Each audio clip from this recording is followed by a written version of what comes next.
Welcome to our first OPCW webinar, Do You Want to Become an Inspector? My name is Merlijn Angakauer. I'm the recruitment officer here at the OPCW. I've been with the organization for over 10 years. And with me are 4 colleagues from the Inspectorate Division. And maybe you guys want to introduce yourself briefly. I'm Gareth Williams, part of the Inspectorate Management team and Inspector by training as well. Hello, my name is Given. I'm a CPT, Chemical Production Technologist. I'm from Zimbabwe, Africa. Hi, I'm Joanne Rasmussen. I'm an analytical chemist inspector and I'm from Australia. Good afternoon, everyone. My name is Cristian Almeida Rivera. I come from Ecuador in Latin America. I am a chemical engineer by training, and I've been joining the OPCW for the last 2.5 years as chemical process technologist and as inspection team leader. Okay, so what we're hoping to do the coming hour is to give you a better impression of what the inspectors really do, what their job is about, what happens in the field. I mean, they can better explain what it really is all about when they're out there. At the same time, since we're currently opening a recruitment process, or we have a recruitment process open for inspectors, we also like to give you a better understanding of what we are looking for when we're recruiting inspectors. You can ask questions. For that, I advise you to use the GoToWebinar tool. There's a text box there where you can type your questions. And what we'll do is, towards the end of this webinar, we'll have a look at a few of those questions and try to answer a few of those. So with that, I'd like to hand the floor to Gareth. He's going to explain a little bit about OPCW in general, the Chemical Weapons Convention, and how inspectors fit in all of this. So if you don't know already, obviously the goal of the OPCW is to implement the Chemical Weapons Convention to achieve our vision and the vision of our member states, which is a world free from the threat of chemical weapons and free from the threat of use of chemical weapons. Part of the vision is also the use of chemistry for peaceful purposes. So the ultimate goal of this organization, which is a multilateral disarmament organization, is therefore to contribute and play a key part in international security and stability, and to continue with the disarmament of chemical weapons as well. So you can see that the OPCW is an international organization, and it's also international in its outlook and international, as you can see, in its workforce as well. All the strategic decisions are made by member states or states parties. Currently, we have 192 states parties, and 4 countries remain who haven't signed or ratified the Chemical Weapons Convention. So currently, and under the rules of the convention, technical secretariat staff or OPCW staff can only be drawn from those countries, or the 192 countries who have signed and ratified the convention. One of the big goals of the organization is universality, or having every single member state sign up, so that the CWC is global in its scope and covers the entire world. So a little bit about the governance of the organization. So the big decisions are made by the member states. So it should come as no surprise that we run at the strategic and the operational day-to-day level by diplomats. In fact, one of the unique and rewarding things about working for the OPCW is the mix and how politics and science technology coexist and work side by side. So specifically, there are 3 organs or 3 policy-making functions in the OPCW. The first 2 are the Conference of States Parties, or the CSP, and the Executive Council. So these are the political organs which govern the strategic policy decisions, and these are formed by permanent representatives of countries, essentially diplomats, who formulate and provide oversight to the Technical Secretariat. Now, the Technical Secretariat is the organization charged with the day-to-day running, the operational running and implementation of the Chemical Weapons Convention. And we're sort of headed by our Director General. As I say, everything we do is basically to put the decisions that the CSP and the EC make into action and to bring the CWC to life. So we have 4 key areas of responsibility. The first won't come as a surprise, which is the destruction of all the declared stockpiles of chemical weapons. The secondary goal, or the second goal, I should say, not secondary, is to prevent the re-emergence of chemical weapons, also to promote chemistry for peaceful purposes, and to provide assistance and protection to member states against the use or the threat of use of chemical weapons. So in the Inspectorate Division, we currently have 4 specialities of inspectors. We have health and safety specialists, we have CWMSs, or chemical weapons munitions specialists, analytical chemists, and chemical production technologists, or CPTs. Now you'll notice that this recruitment campaign focuses only on ACs and CPTs, partly due to the success that we've had in disarmament or getting rid of all the declared stockpiles. So I'll give you a brief background about the job of a couple of those specialities, and then I'll let Given and Joe give you a bit more in-depth information about the particular roles of the CPT, the chemical production technologist, and the AC, the analytical chemist. So our health and safety guys usually come from a clinical background. Most of them were paramedics before, and they provide the health and safety element of some of the most challenging missions that we have. Some where we enter into sort of toxic environments, so we need additional health monitoring, or where there are general sort of hazardous conditions. So these are the inspectors that would sort of come with us, basically sort of keep us safe. We also have CWMSs. Often they come from the military. They have background in chemical weapons and understand how the sort of delivery systems and the sort of particular weapons are made up and how they can be identified. And then we have the EACs and CBTs. And at this point, I'll hand over to Given and Joe to give you a bit more in depth about these particular roles. Thank you so much, Gareth. I'll talk about CPTs, the roles of CPTs, because I'm a CPT. So CPT stands for Chemical Production Technologist, and these are the inspectors who have a chemical engineering background or industrial chemistry. So their roles basically is to understand the chemical processes and how they are interconnected in any manufacturing facility that will have been selected for inspection by the technical secretariat. In regular industrial missions, CPTs verify the compliance of the inspected facility to the CWC, which is the Chemical Weapons Convention, by evaluating the engineering features and the production methods being employed by the facility in relation to the feasibility of chemical weapons production. And CPTs also, they verify the absence of undeclared toxic chemicals through their knowledge of chemistry and engineering. The sampling, in sampling and analysis missions, CPTs also support the activities of the ACs, the analytical chemists, by identifying suitable samples and sampling points during an inspection, because of their understanding of process flow development as well as the flow of production methods in a chemical plant. Over to you, Joe. So we shorten analytical chemist to AC, and as you can gather from our discussion so far, there's lots of acronyms in this job, so you do have to try and keep them all straight. Anyway, the AC's role is basically to provide a greater knowledge of the chemistry that's being undertaken, and also we perform the sampling and analysis duties, taking the samples and analysing them typically through GCMS, but we have other techniques as well. On the sampling analysis missions that we go in the industry, we're in charge of verifying the absence of undeclared scheduled chemicals, and we do that through the sampling procedure and analysis.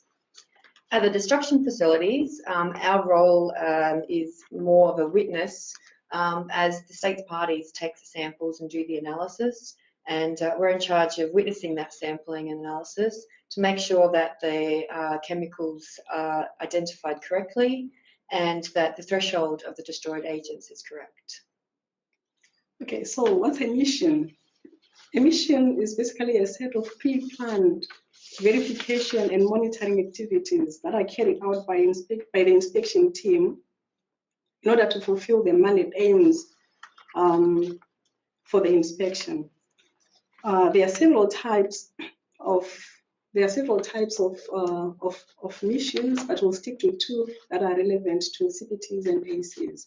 So we have the first one, which is an industrial mission, a regular industrial mission. This can involve or may not involve sampling and analysis. So deployment of inspection team normally takes between 4 to 10 days for an industrial mission, a regular industrial mission. And the other type of emission is a verification of destruction of stockpiled chemical weapons at the destruction facilities. And this is mainly relevant to ACs, and deployment time can range between 3 to 6 weeks. So facilities for inspection, they are systematically selected based on the chemicals that they produce, process, or consume as they are declared in the declarations by the state parties. Facility selection is also dependent on the risk factor, which is a function of the relevance of the activities that are being carried out at the plant site, or the capacity of the plant site, as well as geographical distribution. So who are the inspectors? These are the guys that do the job. So the inspectors are the professionals who are designated by the state parties to monitor the implementation of the convention. In a sense, the inspectors are the eyes and the ears of the technical secretariat. So inspectors, they conduct inspections in teams. Every inspection team has got a team leader, and this is the lead inspector who bears the responsibility of verification in order to fulfill the mandate aims. The team leader assigns administrative and physical inspection roles to each and every team leader so that they can all contribute to the inspection and its findings. For a regular industrial mission, the inspection team can range from between 2 to 6 inspectors. But for verification of destruction and destruction facilities, the inspection team is normally fixed and deployment is on a rotational basis. Over to you, Joe. So what do we do during mission? For the regular industrial missions, once the facility is determined, as Given said before, the mission schedule is planned and the inspection team, or IT, receives a mission warning order, and this triggers a set of pre-inspection activities, and this includes we have to request equipment, we have to do a health and safety risk assessment, mitigation plans, and various other things. The state party, or ISP, is then notified within the timeframes which are provided in the convention. For a sampling and analysis mission, we also undertake experimental procedures in the laboratory and also do tabletop exercises to prepare for the mission. Another valuable activity that's undertaken is the open source research, and this is done in order to guarantee that we understand what the companies are producing, what they could be producing, the chemicals that are involved, and this will guarantee that we have an efficient mission. Once we're deployed, the IT arrives at the point of entry, and we meet our ISP representatives there, and they support us concerning our accommodation and any travel within the country and our contact with the inspected facility. The activities that take place at this facility include a pre-inspection briefing, we do a site tour, we do our physical inspections, and then we also do a records review. Depends on the regime which the facility is being inspected under, but as Given mentioned, the inspection can take anywhere from 1 to 4 days. And we have several aims that we have to follow. So firstly, we need to verify that the activities at the site are consistent with the information that's provided by the ISP in their declarations. And then also we have to verify the absence of any Schedule 1 chemicals. When the inspection finishes, the post-inspection activities are initiated, and within 24 hours, a factual report or a preliminary findings report is produced. After notice is taken of this report by the ISP, the inspection team begins their journey back to headquarters. Once we're back at headquarters, our post-mission activities begin. These include debriefing of the findings to the verification branch, all our lessons learned, we do our health and safety review, do all our logistics and things. A final inspection report is then compiled. That's based on our preliminary findings, and this is issued to the inspected state party, and this is also within certain timeframes which are specified in the convention. For the destruction facility missions, a little different. The IT is required to verify the destruction of the chemical weapons in collaboration with the destruction facility operators. Pre-mission activities for this include familiarisation with the site and going through any of the logs from our previous teams. As given mentions, it's on a rotational basis. During these missions, we witness, record and verify the destruction and the quantity of weapons destroyed. On destruction facility missions, the ACs work together with chemical weapons, munitions specialists and the health and safety specialists. Okay, thanks for that. I think that already gives us a little bit of a picture. So I'm going to talk a little bit about the chemical destruction facility in Russia, since I've just returned from there recently. So we go on our mission and we arrive in Moscow, and then we have an 18-hour train ride to get to the site. A complete train ride? It's very comfy. It's very nice. It's very nice. And at the site, we stay in accommodation, which is especially fast. We share that with our interpreters and the representatives from the state parties. We take it in turns to do shifts. We have a morning shift, afternoon shift, a night shift, and then a weekend shift as well. So we're constantly rotating for our shifts. And the ACs have special sampling analysis shifts, usually in the mornings. On the missions, we've got some time for some personal activities as well. So you can watch movies, do some reading, there's an on-site gym, we can play sports. So there's lots of activities that you can do when you're not on shift.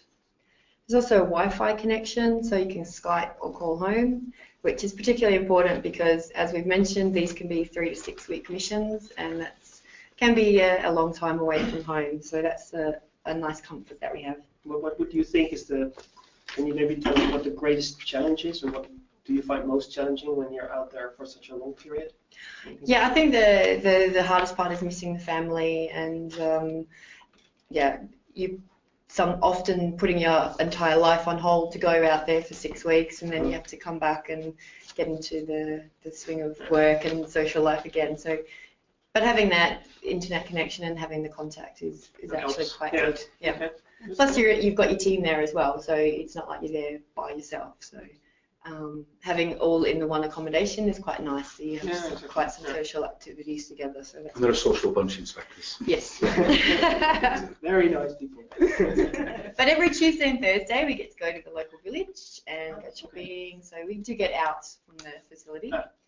And then on Saturdays we get a nice excursion to one of the large towns close by, and we can do some sightseeing or visit museums. So there is this balance while you're... Yeah, so you're not completely isolated.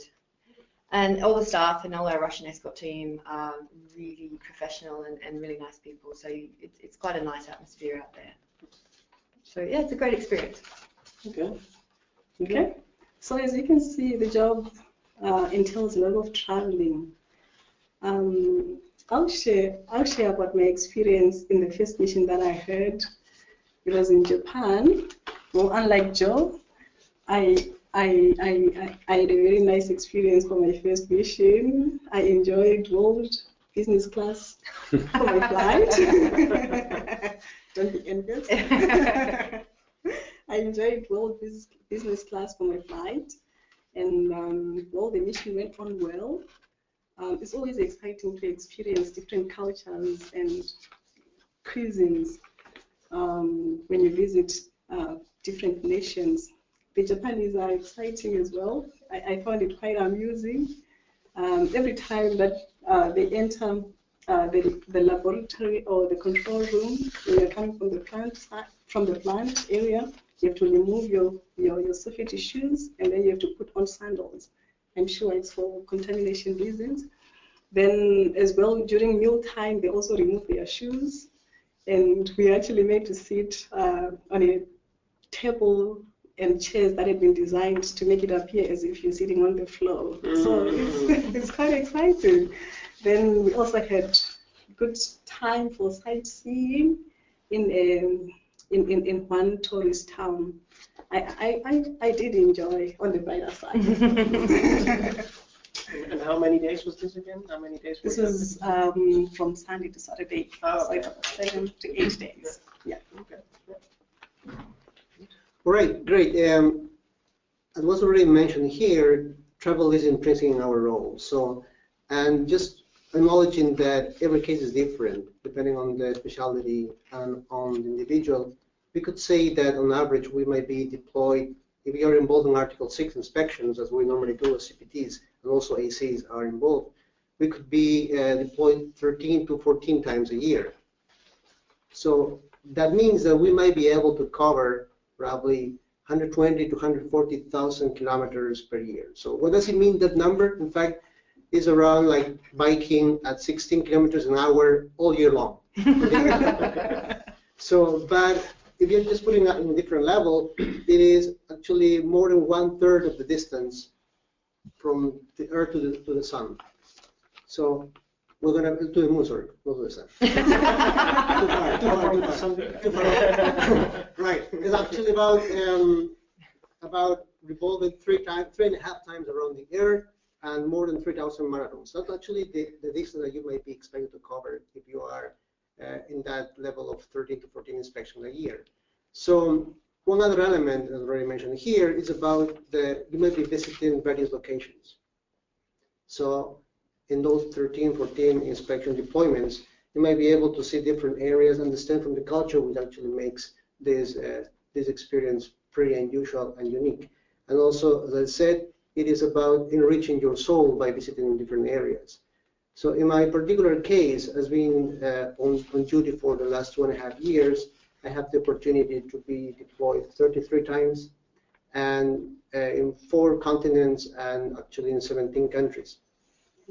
On the other hand, as Joanne and Given referred previously, you may be expected to be away from home quite often.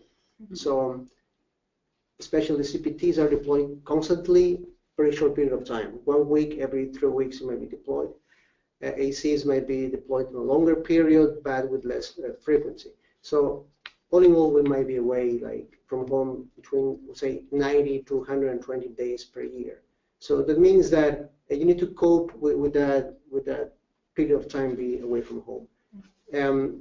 Most of the cases we have inspectors with families that they are able to manage this quite nicely. In a particular case, I have 2 daughters and a supportive wife that makes this story easy. So anyway, if you have any concern or comment, please don't hesitate to contact HR to support us.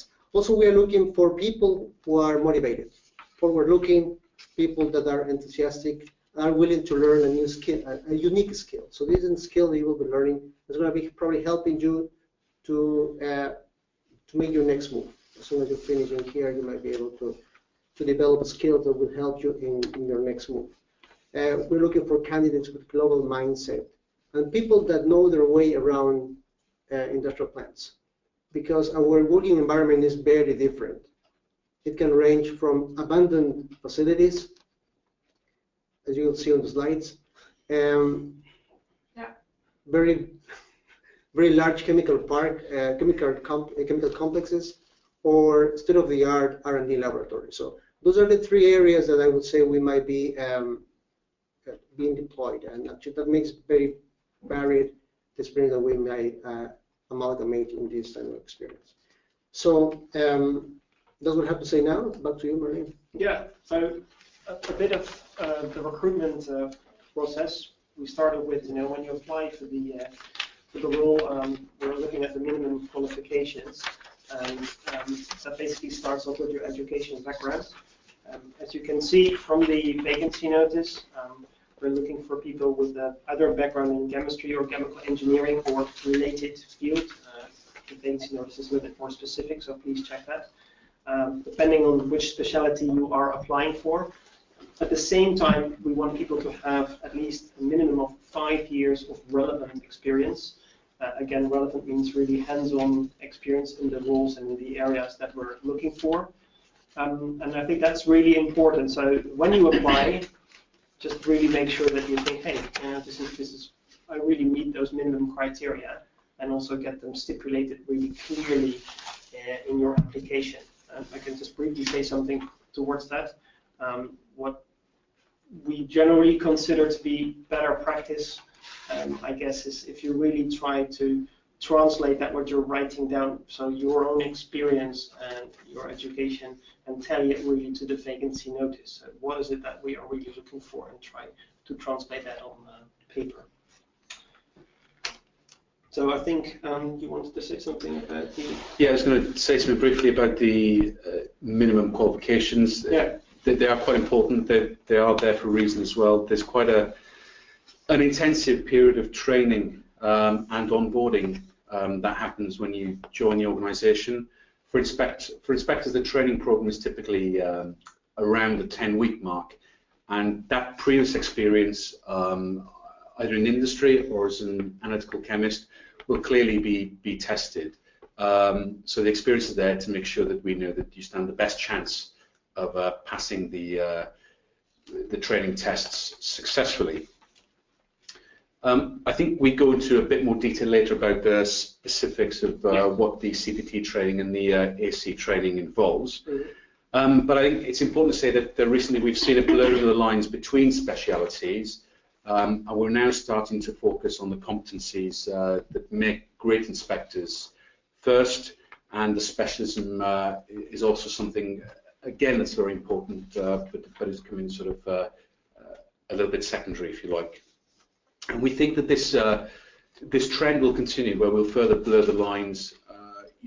ACs with industrial experience are now taking on some of the sort of CBT type of missions, and we're even seeing some chemical weapons munition specialists who have the right training taking on some of the AC and the CBT type inspections. So this is a trend that's going to continue. As I said, what's really important is are your key competencies. As Christiane said, your motivation, your curiosity for learning, and your ability to learn new material quickly. So Christiane's going to say a little bit more about the competencies, but the competency will be the basis of how we recruit in the interviews. I think Christiane's going to say a little bit more now about the particular things that we look for and that we know that make great inspectors. Great, thanks, Gareth. Well, in fact, I'm going to touch upon 6 competencies that I believe are relevant. All those are actually a set of behaviors that allow us to deliver our job properly. So to be effective and to enhance the effectiveness of the team. First one actually is teamwork, which probably is a more relevant, inherent success factor in our activities within a team while being deployed. So here we are aiming at understanding if you demonstrate ability to work in a broader environment. So basically a team goals, environment, alignment, and because what is that? Because we are deployed in teams. In fact, we are deployed in teams ranging from 2 to 5 people in most of the cases, and we need to get an alignment in our activities. So that means that the person that we are looking at should collaborate effectively with the team, should value better ideas, should prioritize the team goals, the team decision, and we should act and support the team decision, and last but not least, actually to accept if there is if there is something that went wrong in the process, we should be able to accept that it was a shortfall of the team, not the person. So, as I said, successful team members should be proactive, should work, should value ideas, and assess that there is a shortcoming, should be able to accept that those are joint responsibility of the team. The second one is about organizing and planning. As listed before, inspection process is rather complex. It's a network of structured activities that all of them need to be executed within a time frame. So, and for that we need to have strong, sound organizing and planning skills. What does it mean? You need to give priority to the important So you need to be able to assess the risk of delays of any activity. So we need to have a result-driven approach. We need to have a strategy that allows us to deliver our objective within the time frames that are expected. The third competence is about interpersonal. So that is about all the skills required to convey a message. So it's about negotiating skills, it's about conflict resolution skills that we should have in place and be able to be enhancing the effectiveness of the team. It is very much aligned to this third objective. Competence is the fourth one, which is the communication. As you know, within a time frame, we should be delivering a written report. So we are actually aiming at having people that could demonstrate they have the skills in writing and verbally. Verbally, because we need to negotiate with the state partner, we need to negotiate with the facility representatives, and that is crucial. So we are able to convey a message clearly, effectively, and in the time frame that we're going to have. Writing the report is a piece of paper that has some quality in there, so and also has a technical in nature. So we should be able to combine those elements clearly and nicely. The fifth element I'm going to talk about is adaptability. And actually here we are looking for people that can demonstrate ability to manage various activities simultaneously. So, and to be able to execute an activity by knowing that the situation can change and evolve. So that is an important thing. So we need to be able to have a team member that could adapt to the changing environments, which is crucial for us. And last but not least, and this is an example of the last item, which is a multicultural awareness, is that we are overwhelming multi-diverse team. So we're going to have people from all over the world. We're going to have the opportunity to meet people from all over the world, interact with them, liaise with them, and also be deployed to countries or to ISPs that have richness in their culture. So we should never see culture as a hurdle, but as a way of enhancing our delivery. And that is the beauty of this job too, have the opportunity to meet other people. And those are the competencies, the behaviors that we might be able to request from you guys when you are applying for it. Yeah, so say that you get to the interview stage. I mean, a bit of a hint, I suppose, is to, when you're asked the questions on the competencies, to try to obviously to be as clear as possible, and you may want to consider the STAR methodology, whereby you clearly describe what the situation is that you were involved in, what the task was that you specifically did, the action that you then took upon the situation that was there, and the results. And there's one particular thing, actually, as a recruiter, and what I encounter a lot that I would like to focus on is in relation to basically the action and the task. A lot of times what we see in interviews is that people speak a lot about we, and although we describe teamwork as really essential, actually, when it comes to the interview, it's quite essential for us to figure out what you did. So, I mean, what is it that you undertook? What was your task, and what was the action that you did? So it could well be within a larger, let's say, team context. So yes, I was part of the team and I did X, Y, Z. But this is what I did, and this was the result, and also this is what I learned from it, and maybe as a result of that, that was to the benefit of the team. So I really wanted to share that with you, because that's actually a common thing that we run into. And I mean, for us, as a recruiter and as people being on a selection panel, we can only assess what we basically get in terms of information from you as a candidate. So therefore, it's very crucial that you can get the message across as clear as possible. One side note that I do want to make, though, is that we're not looking for people that are brilliantly at interviewing. That is not the aim. But again, you know, we're not testing it to become an HR professional, but it's more like, okay, get the message across clearly and really stipulate what your, you know, what is it that you are bringing to the table, basically. Yeah. And answer the questions with a specific. Yes, very specific example. Exactly. Yes, I don't want to be very specific. And you can prepare those things. I mean, usually when people do interviews or when they ask me, you know, can you give me some coaching, I tend to tell them, okay, get some scenarios in your mind up front. Know what you want to talk about. And those scenarios should basically center around the competencies that Christian has just been describing. So you can actually be really well prepared and have those things ready.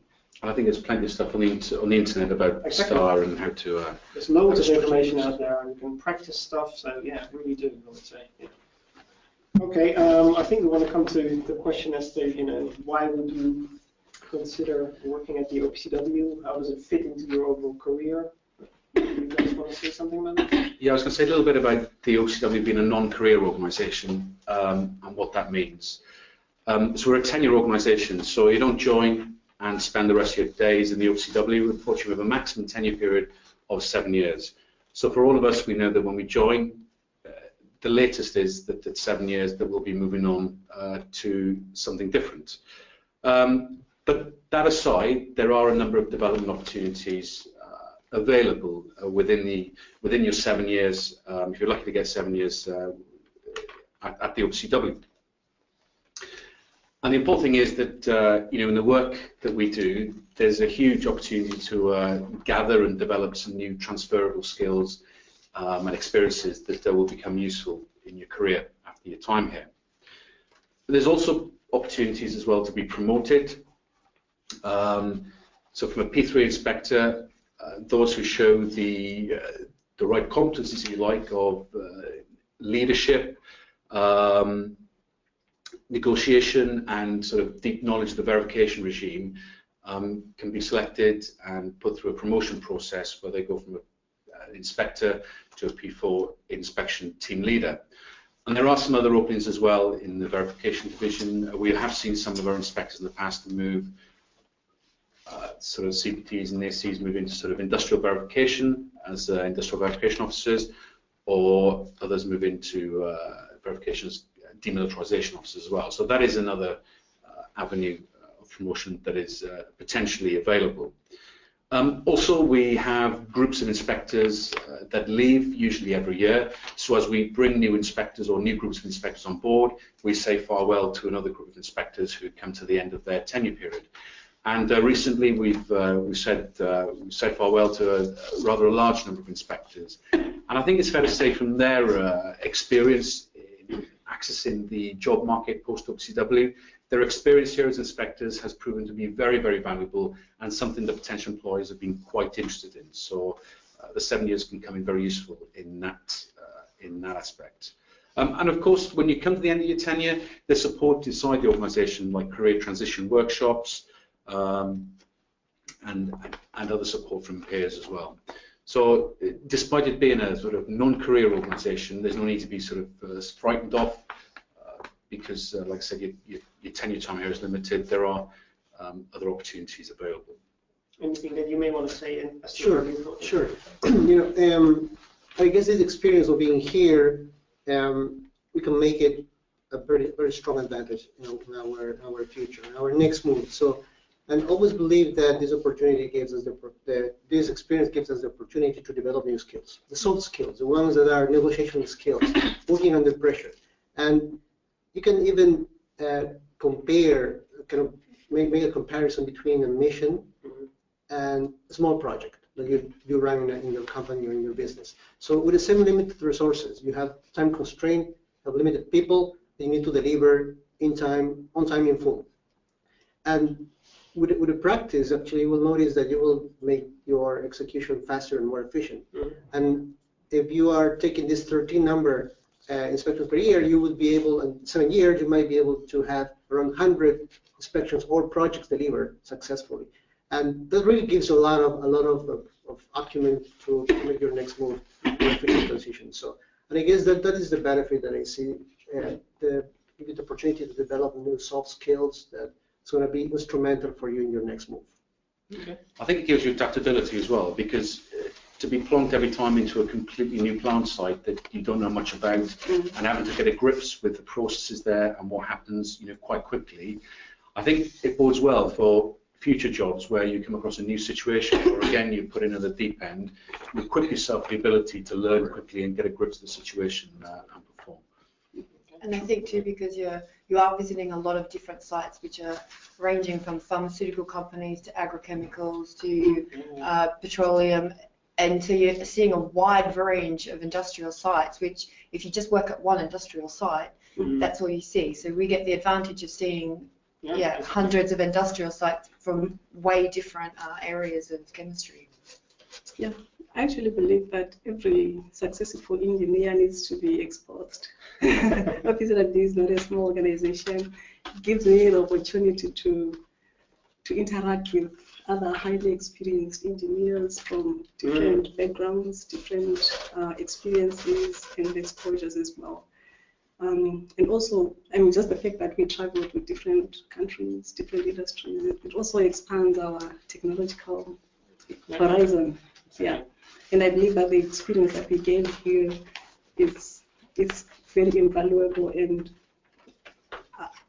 through it I can contribute significantly not only to my country of origin but even anywhere across the globe. Okay, that brings us a bit to the recruitment part. So I'll just briefly say something about the process.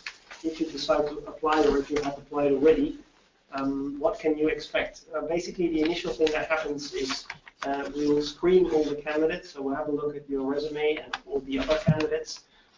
From that resume, a bunch of people get shortlisted for the first stage. And what we're planning on doing is to invite the first group of people for a pre-recorded video interview. With that, we want to find out a little bit more about you, your motivation. There might be some technical questions to probe a little bit deeper as to, okay, what is the knowledge that they have.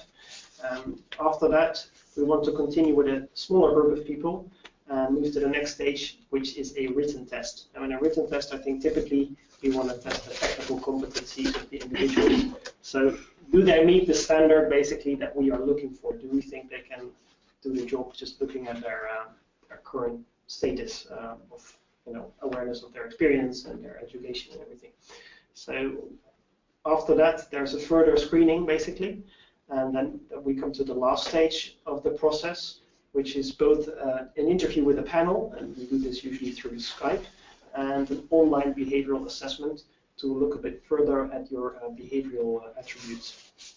So when that's all done, what typically happens in the OPCW, a recommendation will be made by the selection recommendation panel, as we call it, to the hiring official, and in our case that is the Director General of the OPCW, and he will select a few people from the recommendation that can then become an inspector. Which brings us then to the onboarding. Currently we're looking at bringing people on board first week of October, I think. Around, yeah. Maybe a bit earlier, but around October. Yeah, so that's what we're aiming for. And then actually you started quite an intense onboarding process, and Gareth already mentioned a little bit about that. What you said is what, about 8 to 10 weeks? Yes, 8 to 10 weeks, and that training period involves training here at headquarters in OPCW for the analytical chemists, some training at our laboratory facility in Rijswijk as well, which is on top of the onboard training, and we do toxic chemicals training as well, where you learn sort of how to safely handle very toxic materials in one of the state's parties. So that usually involves a trip away, along with a mock inspection, which is another some time away from HQ. So it is a very varied training program, and very enjoyable, and a good opportunity to form strong bonds with your group that you come on board with. Yeah, because I think that's part of the unique thing in OPCW. Inspectors are, as you got from the presentation, are recruited as a group, as opposed to individuals that you normally have for jobs like myself. So I think that's actually really nice. And you can really see that that's that they really become a group and they basically move on through the organization. Yeah, that's really good. Okay, I think that brings us a little bit towards the end. What we would like to do is share with you the 20th anniversary video. As you may know, the OPCW celebrated its 20th anniversary on the 26th of April in the Ridderszaal, at which point a video was also shown, which basically depicts, I think, a little bit the history of OPCW. It will give us an opportunity to briefly look at the questions that you've been asking, and we'll try to select a few from them. So we'll be back shortly.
objective is disarmament in the form of elimination of chemical weapons. A huge step in human history, because never before has a weapon previously integrated in the armed forces and doctrines of states been banned and its removal sought from the Earth's surface.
Okay, and we're back. I hope you enjoyed the video. Yeah. Apologies for any interference. There might have been some sound we understood. We thought it wasn't going to happen, so sorry for that. Yeah, so we got some questions. You want to start? Yeah, so we've had one question on why the contract's fixed for up to 7 years. So how it works at the moment, the initial contract is for 2 years with a 6-month probation. And then at the end of the 2-year contracts, barring any major issues, the contract is extended on a year-by-year basis up to a maximum of 7 years. And almost exclusively, unless people decide to leave the organisation or separate from the organisation earlier, the majority of people do 7 years. They're fixed for 7 years because unfortunately that's the language and the decision that was taken by state parties. It is under review, but it comes back to the start of my piece at the start of the webinar. It's not really at the discretion of the Secretariat. The decision about tenure, if it was going to be changed, would be made by member states at the EC and would probably be approved by the Conference of States Parties. So that's a strategic decision that would be made by the diplomats. Obviously implemented here. But maybe good to add. I mean, in general, I think nowadays people tend to have a career with an organization or a company for maybe 5 years roughly, or maybe 7. So in a sense, I mean, the tenure kind of covers what you would consider normal length of tenure for somebody working for a company anyway these days. So. And it is under review. It is, as well. yes. But who knows?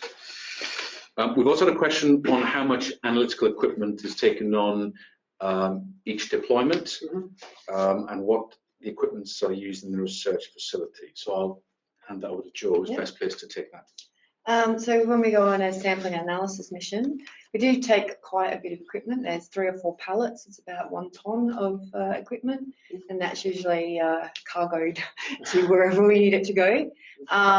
That is basically a mobile laboratory that we take with us, including fume cupboard, GCMS equipment, all of our sampling and vials and pipettes and everything. We take all of that with us, so we know that every sample that we're taking, we have complete control over the samples and the analysis. So we do take all that with us, and yeah, it's about 1 ton of equipment, so it's quite a bit. But we don't take that on every mission, that's only on sampling analysis. Okay. And for the laboratories, in our laboratory here in Rijswijk, we've got a wide range of analytical equipment, GCMS, LCMS, we've got various multi-TOF, we've got an NMR, a normal wet chemistry equipment, and yeah, everything else you'd find in the laboratory. We also have a toxic laboratory, which is purely specified for those very toxic chemical weapons samples.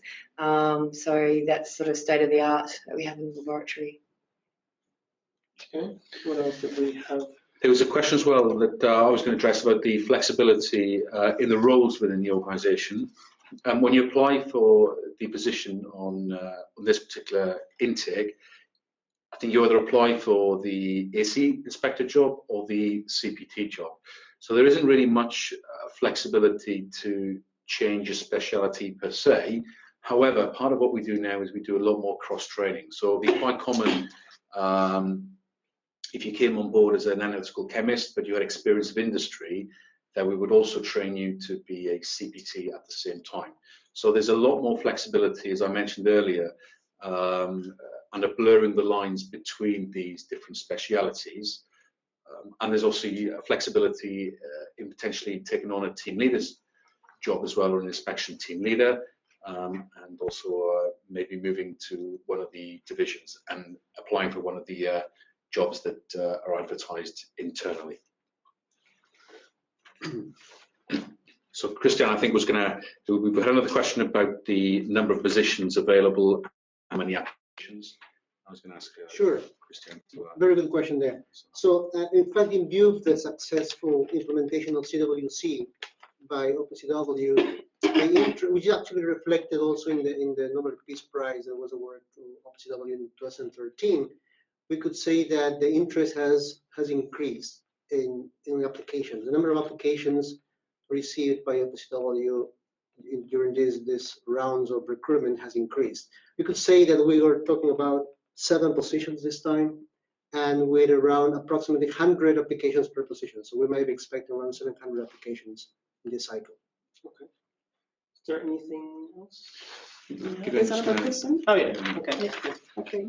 So the question is, when one is not inspecting in the field, will you be assigned other work? Yes, of course. If you are not carrying out pre-mission activities or post-mission activities, you will definitely be assigned to other home team tasks, which can include taking the webinar like we did, as well as providing coverage in the operations center, as well as many other departmental activities. Okay. Did we get anything else, or yes?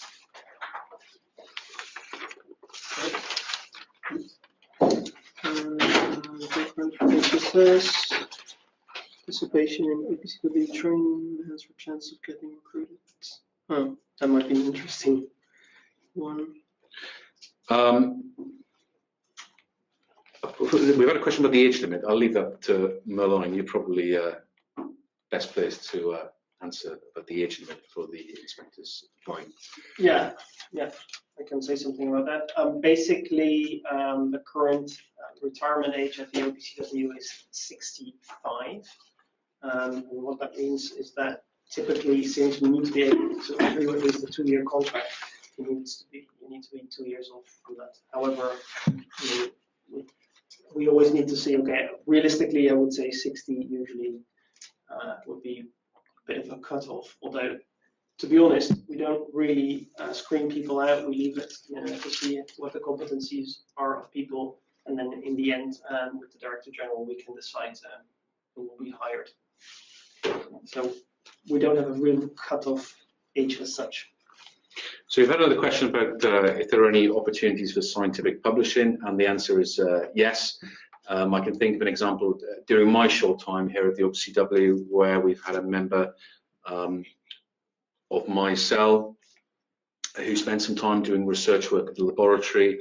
He wrote that into a manuscript, and that was approved to be submitted to an external journal. So you'd be very welcome if you want to spend time in the laboratory, maybe to partake in some research project, and absolutely we'd be delighted if that's if you want to seek publication in the open literature. Is something that the organisation as a whole is very, very supportive of, because we want to become recognised really as the global repository for knowledge in all areas relating to chemical weapons, and obviously this sort of open publication fits neatly into that strategy. So yeah, it's an emphatic yes. Okay, there's a question about the preparation of the written test for CBT. So maybe I can hand that to Christian and John. Oh, preparation for All right, great. Okay, so in fact, the technical knowledge that is expected is the one that reflects that you have experience in operations. So you know processes, you know how a given process operates, so you're able to do material balance with reactions in kind of complex systems. So you know a bit of chemistry on the manufacturing technologies, and we should be able to cope that, to be smart in getting the answer done. Basically, about understanding manufacturing processes, understanding accounting of chemicals, and a bit of chemistry required for CPTs. Okay. Yeah, I think we're close to finishing our hour. There's one quick question about the background for health and safety specialists, and if we have any plans to recruit chemical weapons munitions specialists or health and safety specialists in the future. You can see obviously with this intake we're not recruiting those two particular specialities. Unfortunately, because the destruction of the declared stockpiles has been so successful, and I think we're now at 95% of all the world's declared CW being verifiably destroyed, there's less requirement in the Secretariat for CWMSs and health and safety specialists. Although absolutely we haven't ruled out the recruitment of more of these specialties in the future. But unfortunately, our operational requirements currently precluded the need. But possibly in the future we will recruit these specialties.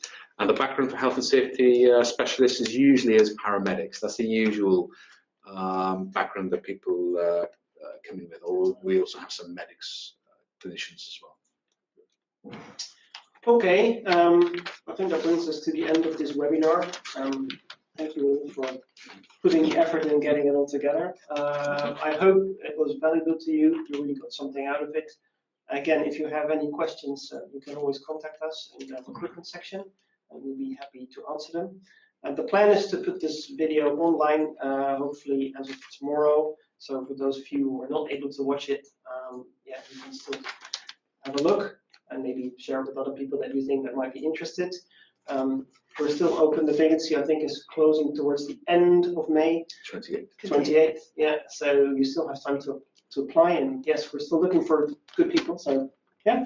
And any comments on the webinar as well? Maybe they can leave them as questions. Yes, please do. I mean, again, it was our first webinar. So I'm sure there's a lot we can do better. So feel free to let us know. We're really indeed happy to receive your feedback. So thanks a lot, and bye bye for now. Thank you. Thank you. Bye bye.